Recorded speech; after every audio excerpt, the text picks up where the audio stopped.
यहाँ पर हम देखते हैं as the load increase the speed of DC shunt motor. जैसे हम लोड इंक्रीज करते हैं तो डीसी शंट मोटर की स्पीड पर क्या इफेक्ट पड़ता है। तो डीसी शंट मोटर की जो स्पीड है यहाँ पर वो स्लाइटली रिड्यूज होती है। जैसे हम कहें कि जो स्पीड है वो डायरेक्टली प्रोपोर्शनल होती है N directly proportional to E V divide by 5। अगर हम लोड इंक्रीज करते हैं इसका मतलब ई वी को हम देखेंगे आपको लिख सकते हैं B minus I A R armature resistance and armature current divide by 5। अब यहाँ पर हम देखें जैसे ही लोड को हम इंक्रीज करेंगे क्योंकि फाई हमारा कांस्टेंट है, इसका मतलब लोड को इंक्रीज कर रहे हैं, लोड को इंक्रीज कर रहे हैं इसका मतलब हम करंट को इंक्रीज कर रहे हैं, आर्मेचर करंट को क्या कर रहे हैं इंक्रीज कर रहे हैं। आर्मेचर करंट को इंक्रीज कर रहे हैं इसका मतलब स्पीड हमारी थोड़ी सी डिक्रीज होगी। नेक्स्ट हम देखें variable losses in DC shunt machine. तो डीसी शंट मशीन के अंदर वेरिएबल लॉसेज किस टाइप के होते हैं, कौन से लॉसेज हैं जो वेरिएबल लॉसेज कहलाते हैं यहाँ पर। तो वो है हमारे आर्मेचर कॉपर लॉसेज हैं, ये डीसी शंट मशीन के अंदर वेरिएबल लॉसेज कहलाते हैं। In case of DC shunt motor the regenerative braking is employed when the load is. तो डीसी शंट मोटर के अंदर रीजनरेटिव ब्रेकिंग है कब होती है, रीजनरेटिव ब्रेकिंग इज एम्प्लॉयड। तो लोड की कौन सी कंडीशन में रीजनरेटिव ब्रेकिंग यहाँ पर डीसी शंट मोटर के अंदर होती है। तो यहाँ पर हम देख सकते हैं हैज एन ओवरहोलिंग करेक्टरिस्टिक्स। तो ये यहाँ पर सही है, has an overhauling when the load has an overhauling characteristics, then we can say that the regenerative braking is occur in the DC shunt motor. Dynamic braking is very effective if the DC motor, तो dynamic braking है वो बहुत ज़्यादा effective है DC motor के अंदर कौन सी condition में, ये बहुत ज़्यादा इफेक्टिव है जब इसको सेपरेटली एक्साइटेड किया जाए तो डायनेमिक ब्रेकिंग है वो वेरी इफेक्टिव है डीसी मोटर के अंदर। नेक्स्ट हम देखें plugging provided braking torque in comparison to rheostatic and regenerative braking system. तो प्लगिंग यहाँ पर प्रोवाइड की जाती है, plugging provide braking torque in comparison to restored और रीजनरेटिव ब्रेकिंग। तो प्लगिंग से रिस्टोर्ड और रीजनरेटिव ब्रेकिंग की कंपैरिजन में कितना ब्रेक यहाँ पर प्रोवाइड किया जाता है। तो प्लगिंग की बात करें तो प्लगिंग से यहाँ पर हाईएस्ट ब्रेकिंग टॉर्क है वो प्रोवाइड किया जाता है in comparison to restored braking and regenerative braking. Simplest form of motor controller, motor controller के यानी मोटर को कंट्रोल करने के लिए सिंपलेस्ट फॉर्म कौन सी है यहाँ पर। तो सिंपलेस्ट फॉर्म की बात करें तो यहाँ पर एक टॉगल स्विच है, ये सिंपलेस्ट फॉर्म में अगर हमें मोटर को कंट्रोल करना है। नेक्स्ट हम देखें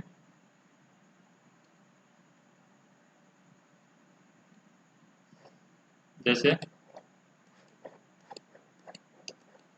हाँ in a DC compound motor 4 point starter provide है। तो डीसी कंपाउंड मोटर में 4 पॉइंट कंपार्टर का जो स्टार्टर है वो प्रोवाइड किया जाता है, इसलिए इसको प्रोवाइड किया जाता है।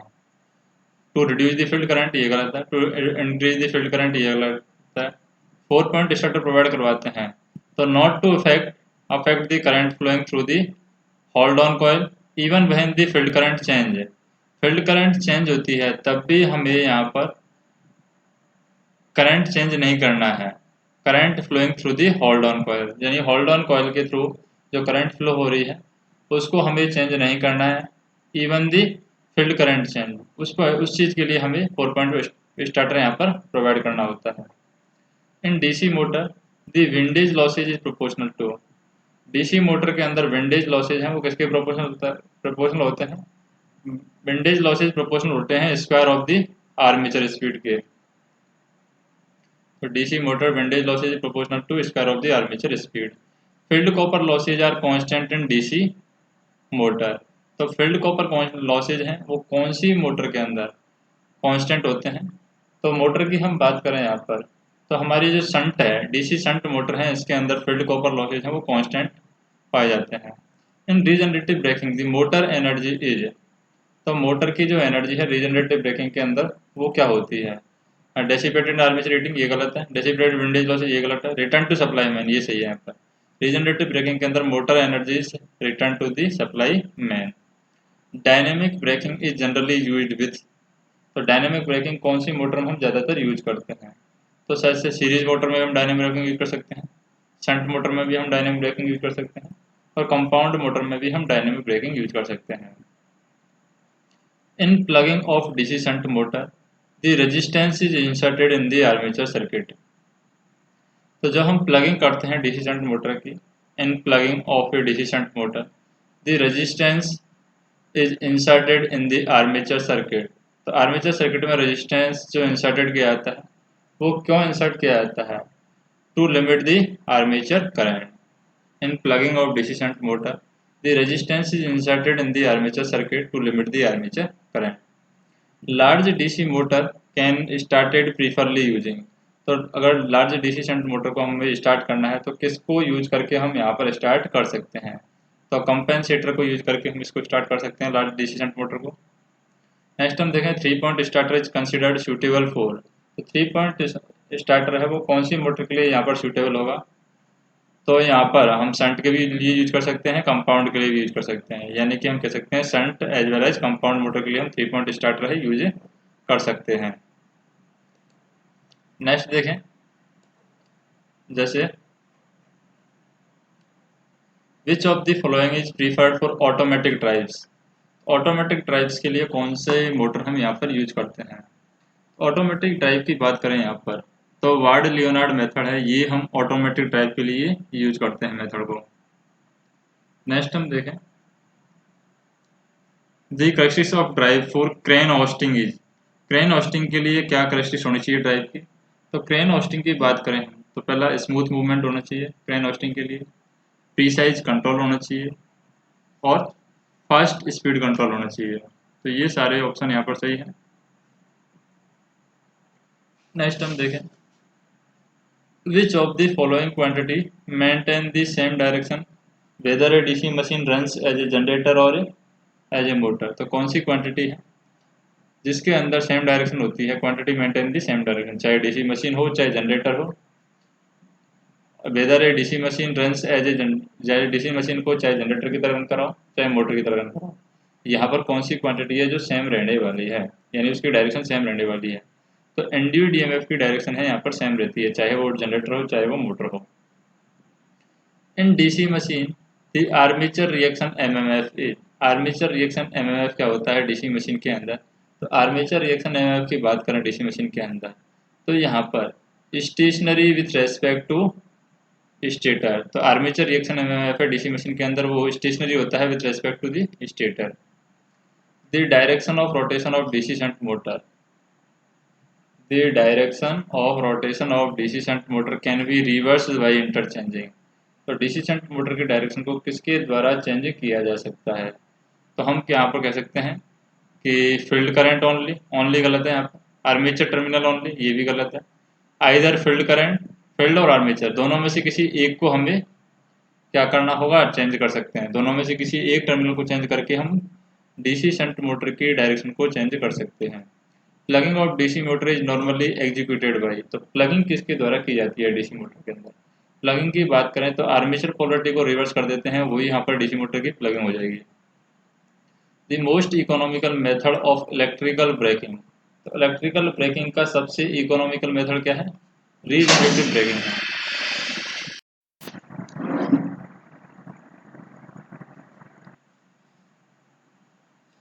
A DC series motor is running at rated speed. तो एक डीसी सीरीज मोटर है जो कि रेटेड स्पीड पर रनिंग कर रही है without any additional resistance in series. तो सीरीज में कोई भी यहाँ पर एडिशनल रेजिस्टेंस है वो ऐड नहीं करना है, और एक डीसी सीरीज मोटर है वो रेटेड स्पीड पर रन कर रही है। If an additional resistance is placed in series the speed of motor. तो एडिशनल रेजिस्टेंस अगर लगा देते हैं सीरीज में तो स्पीड मोटर की क्या होगी? तो ये डिक्रीज हो जाएगी, क्योंकि जो आर्मेचर करंट है उसकी वैल्यू डिक्रीज हो जाएगी, आर्मेचर करंट की वैल्यू डिक्रीज हो जाएगी तो यहाँ पर स्पीड भी डिक्रीज हो जाएगी। For a DC generator if the brushes are given as small amount of forward shift. तो डीसी जनरेटर के अंदर ब्रूसेज हैं उनको थोड़ी सी आगे शिफ्ट कर दिया जाए। Effect of armature reaction is. तो आर्मेचर रिएक्शन पर क्या इफेक्ट पड़ेगा? तो यहाँ पर आर्मेचर रिएक्शन की बात करें तो ये आर्मेचर रिएक्शन है यहाँ पर टोटली डीमैग्नेटाइजिंग, ये गलत है। टोटली मैग्नेटाइजिंग, ये भी गलत है। Partially demagnetising and partially cross magnetising, ये यहाँ पर सही है। अगर डीसी जनरेटर के अंदर ब्रूसेज को हम स्मॉल अमाउंट में फॉरवर्ड शिफ्ट कर दें तो आर्मेचर रिएक्शन है वो पार्शियली डीमैग्नेटाइजिंग हो जाएंगी या पार्शियली क्रॉस मैग्नेटाइजिंग हो जाएंगी। Under competition gives rise to.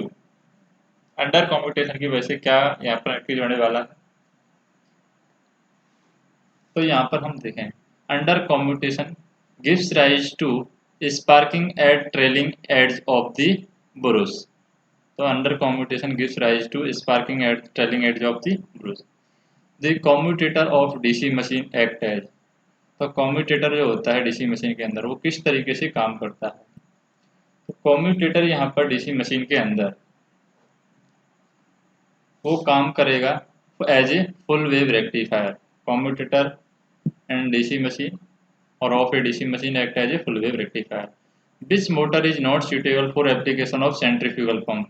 तो सेंट्रीफ्यूगल पंप के एप्लीकेशन के लिए कौन सी मोटर यहाँ पर सुटेबल नहीं है?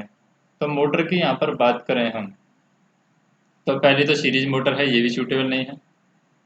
शंट मोटर सूटेबल है. और दूसरी हम बात करें यहाँ पर ये डिफरेंशियल कंपाउंड मोटर है, ये भी यहाँ पर सेंट्रीफ्यूगल पंप के लिए सूटेबल नहीं है. कम्युलेटिव कंपाउंड मोटर हम लगा सकते हैं सेंट्रीफ्यूगल पंप में. Differential compound motor are mainly used. तो डिफरेंशियल कंपाउंड मोटर है वो कहाँ पर लगा सकते हैं? तो सेंट्रीफ्यूगल पंप में तो हम लगाएंगे नहीं इसको. तो हम कहाँ लगाएंगे इसको? कोई भी प्रैक्टिकल एप्लीकेशन में हम डिफरेंशियल कंपाउंड मोटर का उपयोग नहीं कर सकते हैं, चाहे कोई सी भी प्रैक्टिकल एप्लीकेशन हो. नेक्स्ट हम देखें. और in case of DC series motor it is suitable to have the finite no load speed. It is suitable to have finite no load speed हो सकती है डीसी सीरीज मोटर के अंदर. तो हम ये कह सकते हैं कि डीसी सीरीज मोटर को हमें कभी भी यहाँ पर विदाउट लोड नहीं लगा देना है. If a resistance is connected across its armature terminal then we can say in the case of DC series motor it is possible to have a finite no load speed if the resistance is connected across the armature terminal. Changing the electrical connection to reverse the direction of rotation of the motor running at full speed is called. यानी electrical connection को change कर देते हैं और motor है वो full speed पर reverse direction में रोटेट करने लग जाती है. उस कंडीशन को हम क्या कहेंगे? उस कंडीशन को हम कहेंगे प्लगिंग. और प्लगिंग ही हमें हाईएस्ट ब्रेकिंग हमें देता है. When the electric train is moving down a hill, the DC motor act as. तो जब ये मोटर यहाँ पर एक्ट करने लग जाएगी जनरेटर की तरह. अगर हिल से ट्रेन है मूव कर रही है यानी कि नीचे आ रही है तो हम कह सकते हैं कि ये डीसी सीरीज जनरेटर की तरह काम करने लग जाएगी. DC motor act as a series motor when series generator when the electric train is moving down a hill. Next हम देखें. If the field of DC shunt motor is opened. अगर field है if the field of DC shunt motor is opened, अगर DC shunt motor के field को open कर दिया जाए तो क्या इफेक्ट पड़ेगा? डीसी शंट मोटर के फील्ड को ओपन कर दिया जाए तो स्पीड है मोटर की वो हाई हो जाएगी, बहुत ज़्यादा हाई हो जाएगी. If the field of DC shunt motor is opened the speed of motor will become very high. Which of the following motor is use to drive the constant speed line shafting lathes blowers and fan. तो कौन सी motor है यहाँ पर use की जाती है ताकि हम which of the following motor is use to drive the constant speed. Which of the following motor is use to drive the constant speed line shafting lathes blowers and fans. तो इन सब के लिए हम कौन सी ड्राइव यूज करते हैं यहाँ पर?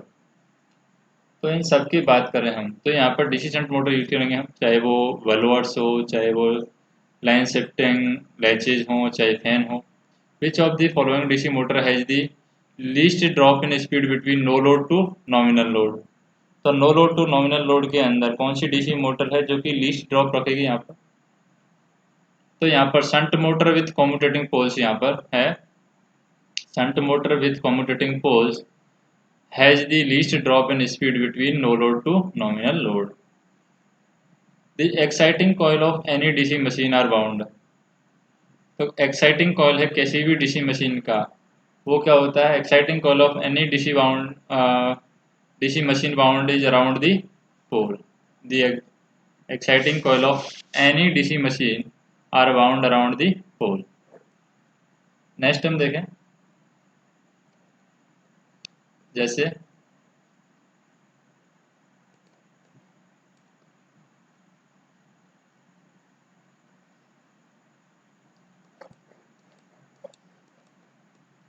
in DC shunt motor, in a DC shunt motor, if the terminal voltage is reduced to half and the torque remain the same, अगर टॉर्क सेम है और टर्मिनल वोल्टेज हाफ रिड्यूस कर दिया है तो क्या इफेक्ट पड़ेगा?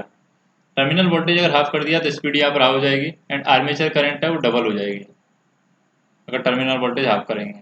किसके अंदर? डीसी शंट मोटर के अंदर। Wave form of armature MMF in DC machine. तो आर्मेचर एमएमएफ है उसका वेव फॉर्म कैसा होता है डीसी मशीन के अंदर? तो वेव फॉर्म की बात करें तो वो ट्रायंगुलर होता है डीसी मशीन के अंदर। The DC generator can be termed as. तो डीसी जनरेटर को हम कैसे और नाम से जान सकते हैं? तो रोटेटिंग एम्पलीफायर भी हम डीसी जनरेटर को कह सकते हैं। For which of the following DC motor is any typically field of application mention. तो यहाँ पर जैसे शंट मोटर है इलेक्ट्रिक ट्रेन के अंदर यूज करते हैं, ये यहाँ पर सही है। विच of the following DC motor is the typically field of application mentioned. तो जैसे कंपाउंड मोटर है हम फ्लाई व्हील ड्राइव के अंदर यूज करते हैं, ये यहाँ पर सही है। सिर्फ compound motor flywheel drive के अंदर हम यूज करते हैं। द मोटर है that is use to intermittent high torque load is. Intermittent high torque load के लिए कौन सी मोटर हम यूज करते हैं? तो इंटरमिटेंट हाई टॉर्क लोड के लिए हम बात करें कॉम्यूटेटिव कंपाउंड मोटर यूज करते हैं। The motor is used for intermittent high torque load. Which of the following is correct statement about the series motor? तो सीरीज मोटर के बारे में कौन सी बात यहाँ पर सही है? तो सीरीज मोटर की बात करें, पहली बात तो यहाँ पर ये लिखी हुई है the field winding consist of thicker wire and less turn. ये सही है, थिकर मोटे वायर होते हैं और टर्न नंबर ऑफ टर्न है कम होते हैं। Can easily without load, can run easily without load, without load ये रन नहीं करती है, ये गलत है। हैज ऑलमोस्ट कांस्टेंट स्पीड, ये भी गलत है। हैज पुअर टॉर्क, अच्छा टॉर्क होता है, ये भी गलत है। ओनली पहला स्टेटमेंट सही है। The field winding consist of thicker wire and less turn. Next देखें, जैसे the direction of rotation of DC shunt motor is reversed by. तो डीसी शंट मोटर की रोटेशन की डायरेक्शन किसके द्वारा रिवर्स की जा सकती है? The direction of rotation of DC shunt motor is reverse.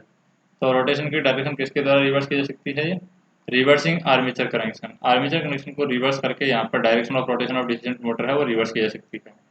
If the current in the armature of DC series motor is reduce to 5%। तो आर्मेचर और डीसी सीरीज मोटर के आर्मेचर में जो करंट है उसको 5% रिड्यूस कर दिया है, तो torque of the motor will become. तो टॉर्क पर क्या इफेक्ट पड़ेगा? तो डीसी सीरीज मोटर की अगर करंट को 5% रिड्यूस कर दिया है तो टॉर्क पर क्या इफेक्ट पड़ेगा? टॉर्क की बात करें तो टॉर्क यहाँ पर टॉर्क 25% ऑफ प्रीवियस वैल्यू हो जाएगी, यानी स्क्वायर के रूप में टॉर्क रिड्यूस होती है करंट के अकॉर्डिंग, यानी आई स्क्वायर इंटू टॉर्क प्रपोर्शनल होती है। अगर करंट 5% डिक्रीज हो रही है इसका मतलब प्रीवियस वैल्यू से 25% टॉर्क रिड्यूस होगी, will become 25% of previous value. As the load is increase the speed of DC shunt motor. तो डीसी शंट मोटर की स्पीड पर क्या इफेक्ट पड़ेगा? अगर लोड इंक्रीज कर रहे हैं तो लोड इंक्रीज कर रहे हैं तो ये स्पीड है यहाँ पर रिड्यूस हो जाएगी थोड़ी सी। The current flowing in the conductor of DC motor. तो कंडक्टर ऑफ डीसी मोटर के अंदर जो करंट फ्लो होगी वो किस टाइप की होगी? वो यहाँ पर एसी टाइप की होगी डीसी मोटर के अंदर करंट जो फ्लो होगी कंडक्टर के अंदर। The function of commutator and DC generator. तो डीसी जनरेटर के अंदर कम्यूटेटर का फंक्शन क्या है? कम्यूटेटर की बात करें तो ये एसी को डीसी में चेंज करने का काम करता है कम्यूटेटर डीसी जनरेटर के अंदर। And EMF is induced in the winding of armature of DC generator. And EMF is induced and EMF is induced in the winding of armature of DC generator when the armature rotate। तो जब armature rotate होगा तो उस condition के अंदर क्या होगा? उस कंडीशन के अंदर when the armature rotate in magnetic field the EMF induced in the winding of armature। Armature की वाइंडिंग में इंड्यूस्ड EMF कब इंड्यूस होता है डीसी जनरेटर के अंदर? जब आर्मेचर मैग्नेटिक फील्ड के अंदर रोटेट करता है। नेक्स्ट देखें, जैसे the speed of DC shunt motor is required to have more than full load speed. The speed of DC shunt motor is required to be more than full load speed. This is possible by. तो ये किसके द्वारा possible है कि हम यहाँ पर DC shunt motor की स्पीड है उसको more than full load speed भी कर सकते हैं। तो ये यहाँ पर फील्ड करंट को रिड्यूस करके पॉसिबल है। The simplest method of increasing the voltage of DC generator. तो डीसी जनरेटर के वोल्टेज को इंक्रीज करने का सिंपलेस्ट मेथड क्या है? इंक्रीज करने का सिंपलेस्ट मेथड है to increase the speed of rotation. तो रोटेशन की स्पीड को इंक्रीज करके यहाँ पर simplest method of increasing the voltage of DC generator is to increase the speed of rotation. The dummy coil of DC machine use to. तो DC machine के अंदर dummy coil क्यों use करते हैं? ताकि हम bring about the mechanical balance of armature in DC motor. Where does iron losses occur. तो iron losses कहाँ पर होते हैं डीसी मोटर के अंदर? तो आयरन लॉसेज की बात करें यहाँ पर, तो आर्मेचर के अंदर यहाँ पर आयरन लॉसेज होते हैं डीसी मोटर के अंदर। बाकी क्वेश्चन है हम नेक्स्ट वीडियो में देखेंगे।